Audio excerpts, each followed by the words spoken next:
is Deshaun Watson unbenchable in Cleveland? He's not unbenchable. The Browns are going to have some hard decisions to make. There have been, a lot of rumblings about what potential changes could come there.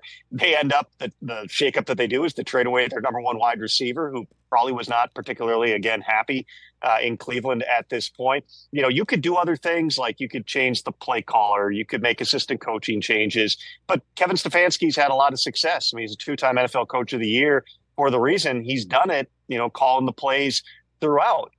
With Watson, there's a few things to remember here. One, he is coming off of major shoulder surgery. And if you talk to anybody who's had any quarterback, any baseball pitcher, whatever, that's coming back from basically a reconstructive type of surgery, that first year might not feel right. The ball might not come out of your hand the way that it used to. Your mechanics might look a little bit different. I'm not an expert on quarterback mechanics, but there are definitely times where when Deshaun Watson rears back and throws the ball, it doesn't look quite right. So you're working your way through all of that. Second part of this is, yes, he is fully guaranteed money. He's got, $46 million in 2025 and $46 million in 2026 that is fully guaranteed.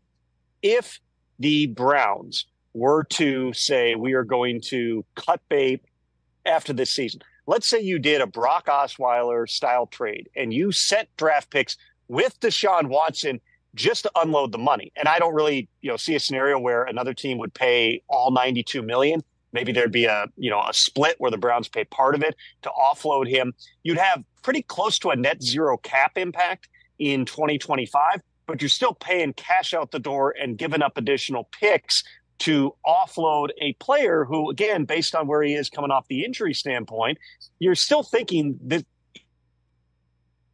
it probably can't remain this bad. Maybe it can.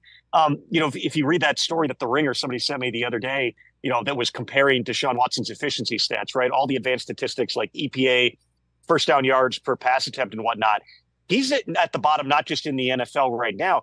He's near the bottom in like the last couple decades. Like the other names in all these lists are like 2002 David Carr and Jimmy Clausen and Jamarcus Russell. These are not names you ever want to be on any list with.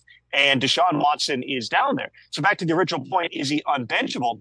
I think that to the extent of being, the idea of benching Deshaun Watson, a lot of it just comes down to, what do you feel like gives you the opportunity to win right now? Is Jameis Winston better? They watch him every day in practice. They're not of the mind that that's going to be, an instantaneous upgrade here. They do think that there's things they can do to help Deshaun Watson and to get him playing better. But make no mistake about it. Right now, again, just what the numbers say in the advanced statistics, he's probably the worst starting quarterback in the NFL right now. And they have to find ways to try to make him more efficient, or else you're going to be talking about some of those scenarios like the one I just laid out after this season. Catch the Rich Eisen Show every single day on the Roku Channel, 12 to 3 Eastern, for free.